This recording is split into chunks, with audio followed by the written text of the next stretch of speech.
ನ್ಯೂಜಿಲ್ಯಾಂಡ್ನ ಒಂದು ಸಣ್ಣ ಟೌನ್ ಹೊರಗೆ ಮರದಿಂದ ಕಟ್ಟಿದ್ದು ಒಂದು ಸಣ್ಣ ಮನೆ ಇತ್ತು. ಆ ಮನೆ ಸುತ್ತಮುತ್ತ ದಟ್ಟವಾದ ಕಾಡು ಬೆಟ್ಟಗಳು, ಹಂಗೆ ಮನೆ ಹಿಂದೆ ಭಾಳ ಆಳವಾದ ಲೇಕ್ ಇತ್ತು. ಆ ಮನೆ ರಿಚರ್ಡ್ ಅಂತ ಒಬ್ಬ ಹಿರಿಯ ವ್ಯಕ್ತಿಗೆ ಸೇರಿತ್ತು. ಒಂದಿನ ಒಬ್ಬ ಪೋಸ್ಟ್ ಮ್ಯಾನ್ ಅಲ್ಲಿ ಬಂದಾಗ ರಿಚರ್ಡ್ನ ಮನೆ ಬಾಗಿಲು ತೆಗ್ದಿತ್ತ. ಪೋಸ್ಟ್ ಮ್ಯಾನ್ ರಿಚರ್ಡ್ ಅಂತ ಅವನ ಹೆಸರು ಕರ್ಕೋತ ಒಳಗೆ ಹೋದ. ಆದ್ರೆ ಒಳಗೆ ಹೋದ್ಮೇಲೆ ಅವನಿಗೆ ರಿಚರ್ಡ್ ಅಲ್ಲೆಲ್ಲೂ ಇಲ್ಲ ಅಂತ ಗೊತ್ತಾಯ್ತು. ಪೂರಾ ಮನೆ ಖಾಲಿ ಇತ್ತು.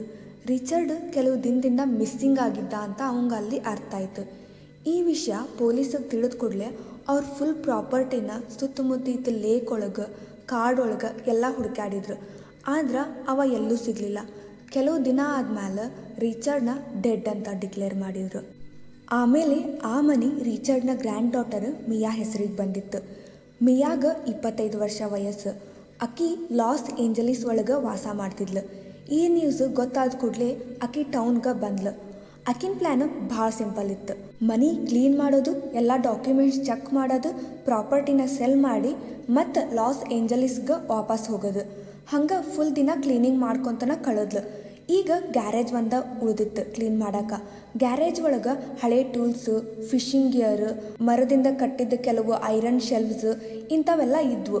ಇದೇ ಗ್ಯಾರೇಜ್ ಒಳಗೆ ಫುಲ್ ಕೊನೆ ಶೆಲ್ಫ್ ಒಳಗೆ ಒಂದು ಬ್ಲ್ಯಾಕ್ ಬಟ್ಟೆಯೊಳಗೆ ಕಟ್ಟಿದ್ದು ಏನೋ ದಪ್ಪಂದು ಬಂಡಲ್ ಕಣ್ಣಿಗೆ ಬಿತ್ತು. ಮಿಯಾ ಆ ಕ್ಲಾತ್ ತೆಗೆದು ನೋಡಕ್ಕೆ ಹೋದ್ಲು. ಒಳಗೆ ಒಂದು ಹಳೆ ಬುಕ್ ಇತ್ತು. ಆ ಬುಕ್ ಕವರು ಭಾಳ ವಿಚಿತ್ರ ಇತ್ತು. ಬ್ಯಾರೆ ಬ್ಯಾರೆ ಲೆದರ್ ಪೀಸ್ ಸೇರಿಸಿ ಆ ಕವರ್ ಮಾಡಿದ್ರು. ಮಧ್ಯದೊಳಗೆ ಒಂದು ಅಜೀಬ್ ಅನ್ನೋ ಹಂಗೆ ರೌಂಡ್ ಸಿಂಬಾಲ್ ಇತ್ತು. ಆ ಸಿಂಬಾಲ್ ಒಳಗೆ ಮರದ ರೂಟ್ಸ್ ಥರ ಡಿಸೈನ್ ಇತ್ತು. ಆ ರೂಟ್ಸ್ ಮಧ್ಯ ಒಂದು ಭಯಾನಕ ಮುಖ ಇತ್ತು. ಮಿಯಾ ಬುಕ್ನ ಫಸ್ಟ್ ಪೇಜು ಓಪನ್ ಮಾಡಿದ್ಲು.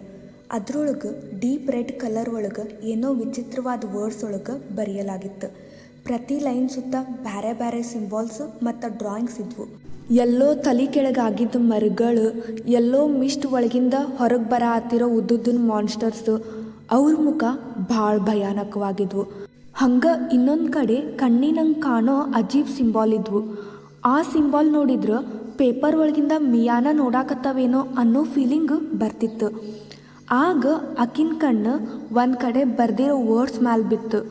ಆ ವರ್ಡ್ಸ್ ನೋಡಿದ ತಕ್ಷಣ ಮಿಯಾ ತನಗೆ ಗೊತ್ತಿರ್ಲಾರ್ದಂಗನ ಆ ವರ್ಡ್ಸ್ನ ಓದಕ್ಕೆ ಶುರು ಮಾಡಿದ್ಲು. ಮಿಯಾ ಲಾಸ್ಟ್ ವರ್ಡ್ ಬಾಯಿಂದ ಹೇಳಿದ ಕೂಡಲೇ ಆಕಿನ ರೈಟ್ ಹ್ಯಾಂಡ್ ಬೆರಳುಗಳ ಮಧ್ಯ ಏನೋ ಜೋರಾಗಿ ಉರಿಯಾಕ ಶುರು ಆಯ್ತು. ಮಿಯಾ ಶಾಕ್ ಆಗಿ ಬುಕ್ನ ಮುಚ್ಚಿಟ್ಲು. ಅಷ್ಟ ಹೊರಗಿದ್ದ ಆಕಾಶದ ಬಣ್ಣ ಸಡನ್ನಾಗಿ ಬ್ಲ್ಯಾಕ್ ಆಯ್ತು.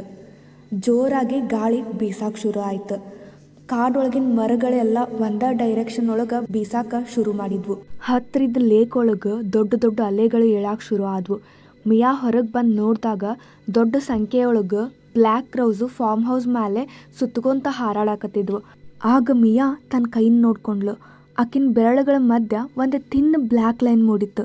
ಅದು ಬರ್ನ್ ಮಾರ್ಕ್ ಥರ ಕಾಣ ಆತಿರ್ಲಿಲ್ಲ, ಬದಲಿಗೆ ಮರದ ರೂಟ್ಸ್ ಗತೆ ಕಾಣ ಆತಿತ್ತು. ಅದು ಸ್ಕಿನ್ನನ್ನು ಕೆಳಗಿಂದ ಹರಡಾಕತೈತೇನೋ ಅನ್ನೋ ಹಂಗೆ ಕಾಣಿಸಾತಿತ್ತು. ಮಿಯಾಗ್ ಫುಲ್ ಹೆದರಿಕಾಗಿ ಬುಕ್ನ ಮತ್ತು ಅದ ಕ್ಯಾನ್ವಾಸ್ ಕ್ಲಾತ್ ಒಳಗೆ ಸುತ್ತಿ ಶೆಲ್ಫಿಂದಿಟ್ಲು. ಗ್ಯಾರೇಜ್ ಡೋರ್ನ ಕ್ಲೋಸ್ ಮಾಡಿಕೊಂಡು ಸ್ಟ್ರೇಟಾಗಿ ಅಪ್ಸ್ಟೇರ್ಸ್ ಬೆಡ್ರೂಮಿಗೆ ಹೋದ್ಲು. ಕೆಲವು ಟೈಮ್ ಆದಮೇಲೆ ಮತ್ತು ಹೊರಗಿನ ವೆದರ್ ಮತ್ತು ಕಂಪ್ಲೀಟ್ಲಿ ನಾರ್ಮಲ್ ಆಯಿತು. ಆಕಾಶ ಫುಲ್ ಕ್ಲೀನಾಗಿ ಕಾಣತ್ತಿತ್ತು. ಲೇಕ್ ಒಳಗಿಂದ ನೀರು ಫುಲ್ ಶಾಂತವಾಗಿದ್ವು. ಕ್ರೌಸ್ ಎಲ್ಲೂ ಕಾಣಲಿಲ್ಲ. ಆದ್ರೆ ಮಿಯಾ ಕೈ ಮೇಲಿದ್ದು ಡೀಪ್ ಬ್ಲ್ಯಾಕ್ ಲೈನ್ಸ್ ಹಂಗೆ ಇದ್ವು. ಫುಲ್ ದಿನ ಕೆಲಸ ಮಾಡಿದ್ರಿಂದ ಆಕಿ ಬಾಡಿ ಫುಲ್ ಸ್ಟ್ರೆಂತ್ ಕಳ್ಕೊಂಡಿತ್ತು. ಹಾಗಾಗಿ ಆಕಿ ನಿದ್ದಿಗೆ ಜಾರಿದ್ಲು. ಆದ್ರೆ ಸ್ವಲ್ಪ ಟೈಮ್ ಆದಮೇಲೆ ಮಿಯಾನ್ ನಿದ್ದೆ ಒಂದು ಜೋರಾದ ಕಿರ್ಚಾಟದಿಂದ ಬ್ರೇಕ್ ಆಯ್ತು. ಒಬ್ಬ ವ್ಯಕ್ತಿ ಹೆಲ್ಪ್ ಸಂಬಂಧ ಕೂಗಾಕತ್ತಿದ್ರು. ಆ ವಾಯ್ಸು ಕೆಳಗಿದ್ದ ಡ್ರಾಯಿಂಗ್ ರೂಮಿಂದ ಬರಾಕತ್ತಿತ್ತು. ಮಿಯಾ ನಿಧಾನವಾಗಿ ಸ್ಟೇರ್ ಕೇಸ್ನ ಇಳ್ಯಾಕೆ ಶುರು ಮಾಡಿದ್ಲು. ಆದ್ರೆ ಡ್ರಾಯಿಂಗ್ ರೂಮ್ ಕಡೆ ಬಂದ ಕೂಡ್ಲೇನ ಆಕಿ ನಡೆಯೋದು ಸ್ಟಾಪ್ ಮಾಡಿದ್ಲು. ಡೈನಿಂಗ್ ಟೇಬಲ್ ಮೇಲೆ ವಾಪಸ್ ಅದ ಹಳೆ ಬುಕ್ ಆಕಿನ ಕಣ್ಣಿಗೆ ಬಿತ್ತು. ಆ ಬುಕ್ ಬಾಜುನ ಆಕಿನ ಗ್ರ್ಯಾಂಡ್ ಫಾದರ್ ರಿಚರ್ಡ್ ಕುಂತಿದ್ರು. ಅವರು ಹೆಲ್ಪ್ ಸಂಬಂಧ ಕೂಗಾಕತ್ತಿದ್ರು. ಅವ್ರ ಮುಖ ಭಾಳ ವೀಕಾಗಿ ಕಾಣತ್ತಿತ್ತು. ಅವ್ರ ಬಟ್ಟೆ ತುಂಬ ಹಸಿ ಮಣ್ಣಿನ ಕಲಿ ಕಾಣಾಕತ್ತಿದ್ವು.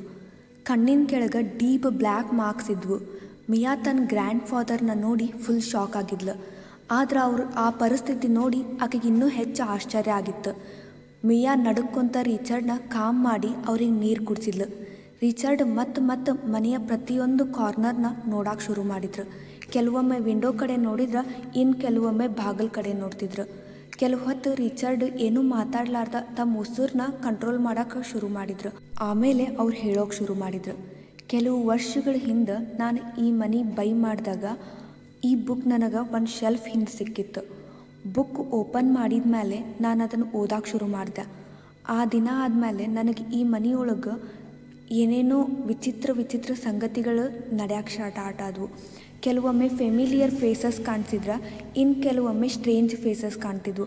ಮತ್ತು ಯಾವಾಗಲೂ ಏನೋ ಒಂದು ವಾಯ್ಸ್ ಕೇಳ್ತಿತ್ತು ಅಂತ ರಿಚರ್ಡ್ ಹೇಳಿದ್ರು. ರಿಚರ್ಡ್ ಹೇಳಿದ ಪ್ರಕಾರ ಆ ಬುಕ್ ಒಳಗೆ ಭಾಳ ಎವಿಲ್ ಮತ್ತು ಭಯಾನಕವಾದ ಆ್ಯನ್ಸಿಯಂಟ್ ಎನ್ಶಿಟಿ ಸ್ಪಿರಿಟ್ ಇದ್ವು. ಅದ ಎನ್ಶಿಟಿ ಸಂಬಂಧ ರಿಚರ್ಡ್ ಆ ಮನೆ ಬಿಟ್ಟು ಹೊರಗೆ ಹೋಗಿದ್ರು. ಅವರು ಕಾಡಿನ ಒಳಗೆ ಲೇಕ್ ಬಾಜು ಇದ್ದ ಹಳೆ ಕೇವ್ಸ್ ಒಳಗೆ ವಾಸ ಮಾಡೋಕ್ಕೆ ಶುರು ಮಾಡಿದ್ರು. ಆದ್ರೆ ಆ ಈವ್ನಿಂಗ್ ಅಲ್ಲಿ ಜೋರಾಗಿ ಬಂದ ಗಾಳಿ, ಕ್ರೌಸ್ ಮತ್ತು ಅಲೆಗಳನ್ನು ನೋಡಿ ಎಲ್ಲ ಮತ್ತೆ ಸ್ಟಾರ್ಟ್ ಆಗೈತಿ ಅಂತ ರಿಚರ್ಡ್ಗೆ ಅರ್ಥ ಆಗಿತ್ತು. ಅದಕ್ಕೆ ಮಿಯಾನ್ ಸೇವ್ ಮಾಡೋಕ್ಕಂತ ಅವರು ವಾಪಸ್ ಮನೆಗೆ ಬಂದಿದ್ರು. ರಿಚರ್ಡ್ ಮಾತು ಮುಗಿಸೋಕಿನ ಮುಂಚೆಕ ಅವ್ರ ಕಣ್ಣು ಡೈರೆಕ್ಟಾಗಿ ಕಿಚನ್ ವಿಂಡೋ ಹೊರಗೆ ಹೋಯ್ತು. ಮಿಯಾನು ಅಲ್ಲೇ ನೋಡೋಕೆ ಶುರು ಮಾಡಿದ್ಲು. ಕಾಡಿನ ಡಾರ್ಕ್ ಒಳಗೆ ಒಂದು ಹುಡುಗಿ ನಿಂತಿದ್ದು ಕಾಣಿಸ್ತು. ಆಕಿ ಅವ್ರು ನೋಡಾಕತ್ತಾಳೇನೋ ಅನ್ನೋ ಹಂಗೆ ಅದು ಕಾಣತ್ತಿತ್ತು. ಆಕಿನ ಎಂಟೈರ್ ಫೇಸ್ ಸುಟ್ಟು ಹೋಗಿತ್ತು. ಆ ಹುಡುಗಿನ ನೋಡಿದ ಕೂಡಲೇ ಮಿಯಾನ್ ರಕ್ತ ಹೆಬ್ಬಗಟ್ಟಕ್ಕೆ ಶುರು ಆಯ್ತು. ಅದೇ ಟೈಮ್ ಒಳಗೆ ರಿಚರ್ಡ್ ಮುಖ ಸಡನ್ನಾಗಿ ಬದಲಾಗಕ್ಕೆ ಶುರು ಆದವು. ಅವ್ರದ್ದು ಬಾಡಿ ನರಗಳೆಲ್ಲ ಹೊರಗೆ ಬಂದು ಬ್ಲ್ಯಾಕ್ ಆಗೋಕ್ಕೆ ಶುರು ಆದವು. ಅವ್ರ ಕಣ್ಣುಗಳು ಕಂಪ್ಲೀಟಾಗಿ ವೈಟ್ ಆದವು. ಅವ್ರು ಭಾಳ ಸಿಟ್ಟಿಂದ ನೋಡೋಕೆ ಶುರು ಮಾಡಿದ್ರು. ಯಾರೋ ಒಂದು ಸ್ಪಿರಿಟ್ ಅವ್ರನ್ನ ಪಾಸ್ ಮಾಡ್ದಂಗಿತ್ತು. ಡೈನಿಂಗ್ ಟೇಬಲ್ ಮೇಲೆ ಇದ್ದ ಬುಕ್ ಸಡನ್ನಾಗಿ ತನಗೆ ತಾನೇ ಓಪನ್ ಆಗೋಕ್ಕೆ ಶುರು ಆಯ್ತು. ಯಾವುದೂ ಗಾಳಿ ಇರಲಾರ್ದ ಬುಕ್ ಪೇಜಸ್ ತನಗೆ ತಾನೇ ಫ್ಲಿಪ್ ಆಗೋಕ್ಕೆ ಶುರು ಆದವು. ಪ್ರತಿ ಸಲ ಹೊಸ ಪೇಜ್ ಓಪನ್ ಆದಾಗಲೂ ವುಡನ್ ಮೇಲೆ Miya first time book cover ಮೇಲೆ ನೋಡಿದ್ದು ಅದ ರೌಂಡ್ ಸಿಂಬಾಲ್ಸು ಮೂಡೋಕೆ ಶುರು ಆದವು. ಆಗ ಫೈರ್ ಪ್ಲೇಸ್ ಒಳಗಿದ್ದು ನಂದು ಹೋಗಿದ್ದು ಫೈರ್ ತನಗೆ ತಾನೇ ವಾಪಸ್ ಉರಿಯಾಕ ಶುರು ಆಯ್ತು.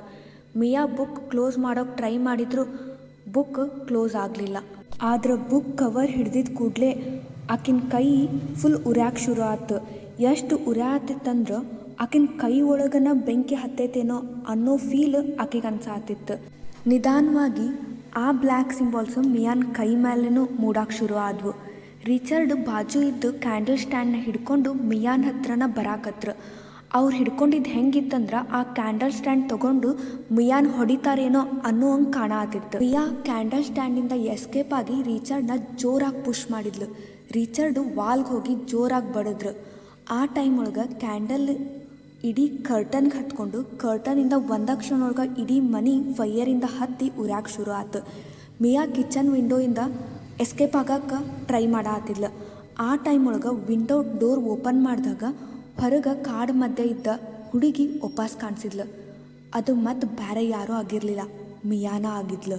ಆ ಟೈಮ್ ಒಳಗೆ ಬೆಂಕಿ ಜ್ವಾಲೆಗಳು ಮಿಯಾನ ಸುತ್ತುವರೆದಿದ್ವು. ಕೆಲವು ಟೈಮ್ ಆದಮೇಲೆ ಅಗ್ನಿಶಾಮಕದವರು ಬಂದರು. ಆದ್ರೆ ಅಷ್ಟರೊಳಗೆ ಭಾಳ ಲೇಟ್ ಆಗಿತ್ತು. ಪೊಲೀಸ್ ಅಲ್ಲಿಗೆ ಬಂದಾಗ ಅವರಿಗೆ ರಿಚರ್ಡ್ ಮತ್ತು ಮಿಯಾದ ಇಬ್ಬರದು ಬರ್ನ್ ಬಾಡಿ ಸಿಕ್ವು. ಅದನ್ನು ನೋಡಿ ಪೊಲೀಸು ಫುಲ್ ಶಾಕ್ ಆಗಿದ್ರು. ಪೂರಾ ಮನೆ ಬೆಂಕಿಯೊಳಗೆ ಸುಟ್ಟು ಭಸ್ಮವಾಗಿದ್ರು. ಬುಕ್ ಆಫ್ ದಿ ಡೆಡ್ ಮಾತ್ರ ಡೈನಿಂಗ್ ಟೇಬಲ್ ಮೇಲೆ ಸುಡ್ಲಾರ್ದ ಹಂಗೆ ಇತ್ತು. ಈ ಸ್ಟೋರಿ ನಿಮಗಿಷ್ಟ ಆಗಿದ್ರೆ ಒಂದು ಲೈಕ್ ಮಾಡಿರಿ, ಶೇರ್ ಮಾಡಿರಿ. ಹಂಗೆ ಸ್ಕ್ಯಾರಿ ಕಂಟೆಂಟ್ಗಾಗಿ ನಮ್ಮ ಪೇಜ್ನ ಸಬ್ಸ್ಕ್ರೈಬ್ ಮಾಡಿ.